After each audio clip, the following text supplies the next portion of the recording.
নমস্কার বন্ধুরা, অজানার পথের নতুন পর্বে আপনাদের সকলকে স্বাগত জানাই।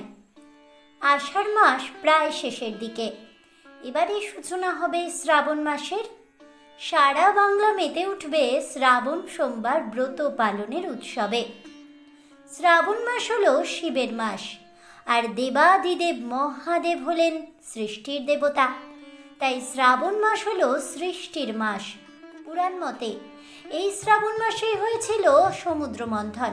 সে সময় সমুদ্র থেকে উঠে এসেছিল হলাহল নামক মারাত্মক বিষ। মহাদেব সেই বিষ পান করে আমাদের বিশ্ব ব্রহ্মাণ্ডকে তথা সৃষ্টিকে ধ্বংসের হাত থেকে রক্ষা করেছিলেন। তাই মহাদেবের সেই কষ্ট নিবারণ করার জন্যই গোটা শ্রাবণ মাস জুড়ে মহাদেবের স্মৃতিতে দেবাদিদেব মহাদেবকে জলাভিষেক করা হয়। মহাদেবের ভক্তদের কাছে এই শ্রাবণ মাস অত্যন্ত পবিত্র একটি মাস। বাংলার বিভিন্ন প্রান্তের মানুষেরা পবিত্র এই শ্রাবণ মাসে মহাদেবের আরাধনায় মেতে ওঠেন। অনেকেই এই শ্রাবণ মাসের 4টে সোমবার পালন করেন, উপবাস করেন। আবার অনেকেই গোটা শ্রাবণ মাস জুড়ে নিরামিষ খাবার খান। অনেক মহিলাই এই সময় বিবাহিত জীবনের মঙ্গল কামনায় হাতে সবুজ চুড়ি পরেন। আবার অনেকেই দেবাদিদেব মহাদেবের নাম নিয়ে বাঁক কাঁধে নিয়ে ছুটে যান তারকেশ্বরের পথে। মহাদেবের ভক্তরা বিশ্বাস করেন এই শ্রাবণ মাসে ভক্তি ভরে মহাদেবকে ডাকলেই তিনি তুষ্ট হন এবং ভক্তের সমস্ত মনোবাঞ্ছা পূরণ করেন। পুরাণ মতে কোনো ভক্ত যদি ভক্তি ভরে এই শ্রাবণ মাস পালন করেন তবে নাকি তার সংসারের সকল অশান্তি দূর হয়। এছাড়াও মানুষের রোগ মুক্তি ঘটে, অর্থনৈতিক উন্নতি হয়, আর সর্বোপরি সংসারে ও জীবনে পরম সুখ সমৃদ্ধি লাভ করা যায়। বন্ধুরা, আসুন জেনে নেওয়া যাক কেন এই শ্রাবণ মাসকে এত পবিত্র বলে মনে করা হয়। ভক্তদের কাছে এই শ্রাবণ মাসের গুরুত্ব কি? বাংলা ক্যালেন্ডারের 4র্থ মাস হলো শ্রাবণ মাস। এই শ্রাবণ মাসে মহাদেবের অনেক মন্দিরেই শিবের স্তব ধ্বনিত হয়, যে স্তব নাকি কানে শোনাও খুব পুণ্যের। আর তাই তো শ্রাবণ মাসের আরেক নাম হলো শ্রবণ। আর এই গোটা শ্রাবণ মাসে নাকি ভালো শুনতে হয় এবং ভালো কথা বলতেও হয়। পুরাণ মতে শ্রাবণ মাস হলো মহাদেবের অন্যতম প্রিয় মাস। কথিত আছে দেবী সতীর দেহত্যাগের পর তিনি আবারও দেবী পার্বতী রূপে জন্ম নেন। এরপর দেবী পার্বতী মহাদেবকে আবারও স্বামী রূপে পাওয়ার জন্য কঠোর তপস্যা শুরু করেন। অবশেষে দীর্ঘদিনের সাধনার ফলস্বরূপ মহাদেব সন্তুষ্ট হন এবং এই শ্রাবণ মাসে নাকি দেবাদিদেব মহাদেব দেবী পার্বতীকে তার স্ত্রী হিসাবে গ্রহণ করেছিলেন।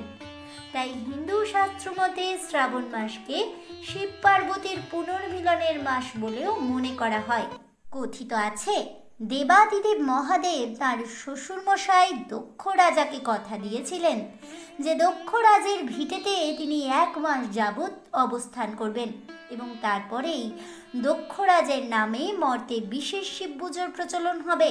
কথিত আছে কোনো এক শ্রাবণ মাসে নাকি দেবাদিদেব মহাদেব সত্যি সত্যি দেবী পার্বতীকে সঙ্গে করে নিয়ে শ্বশুর বাড়িতে গিয়ে 1 মাস ছিলেন।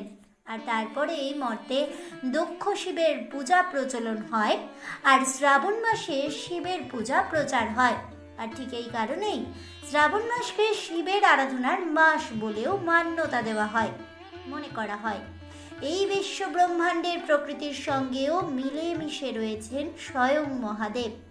তাই শ্রাবণ মাসে মহাদেবকে স্মরণ করে জমিতে নতুন ধান অথবা অন্যান্য শস্য রোপণ করে চাষি ভাইরা। আর তাই তো শিবপুরাণ মতে মহাদেবকে এ সময় ধান শস্য দিয়ে পুজোও করা হয়ে থাকে।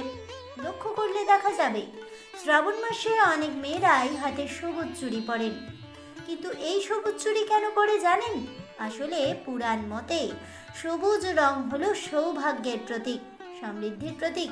এছাড়াও সবুজ রঙকে প্রেম, সুখ, আনন্দ এবং সতেজতার প্রতীক হিসেবেও মনে করা হয়। এই শ্রাবণ মাসে গোটা প্রকৃতি বর্ষার জল পেয়ে সবুজ শস্য শ্যামলা হয়ে ওঠে, যা কিনা মহাদেবের খুবই প্রিয়। তাই শ্রাবণ মাসে মহাদেবকে তুষ্ট করতে অনেকেই সবুজ বস্ত্র কিংবা সবুজ চুড়ি পরে মহাদেবের পূজা অর্চনা করেন। পুরাণ মতে তাতে নাকি শিব পার্বতী উভয়েই সন্তুষ্ট হন ভক্তের প্রতি এবং তাদের আশীর্বাদে বিবাহিত এবং অবিবাহিত মেয়েদের জীবন সুখের হয়ে ওঠে। এছাড়াও বহু মানুষ এই শ্রাবণ মাসে বাঁক কাঁধে নিয়ে খালি পায়ে হেঁটে ভোলে বাবার নাম নিতে নিতে তারকেশ্বর মন্দিরের উদ্দেশ্যে পৌঁছে যান। আবার অনেক জায়গায় এ সময় শ্রাবণ মাস উপলক্ষে শ্রাবণী মেলাও বসে। তাই তো বাঙালির 12 মাসে 13 পার্বণে শ্রাবণ মাস হলো একটি বিশেষ পার্বণ। আর তাই তো শ্রাবণ মাস ভক্তদের কাছে এত গুরুত্বপূর্ণ। জয় দেবাদিদেব মহাদেবের জয় হোক দেবী পার্বতীর, জয় হোক পবিত্র শ্রাবণ মাসের। এই বলে আমার আজকের ভিডিওটি আমি এখানেই শেষ করছি। তাহলে বন্ধুরা, শ্রাবণ মাসকে কেন শিবের মাস বলা হয়, এই শ্রাবণ মাসের গুরুত্ব কি, সে সম্পর্কে বিস্তারিত জানতে পেরে আপনাদের কেমন লাগলো অবশ্যই আমাকে কমেন্টে জানাবেন। ভিডিওটি ভালো লেগে থাকলে লাইক শেয়ার করতে ভুলবেন না। আমার চ্যানেলের নতুন বন্ধু হয়ে থাকলে চ্যানেলটিকে সাবস্ক্রাইব করে দেবেন, পাশে থাকা বেল বাটনটি প্রেস করে রাখবেন নতুন ভিডিওর নোটিফিকেশন পাওয়ার জন্য। ফিরে আসছি পরবর্তী ভিডিও নিয়ে। ততক্ষণ সবাই ভালো থাকুন, সুস্থ থাকুন আর অবশ্যই সঙ্গে থাকুন আর দেখতে থাকুন অজানার পথে।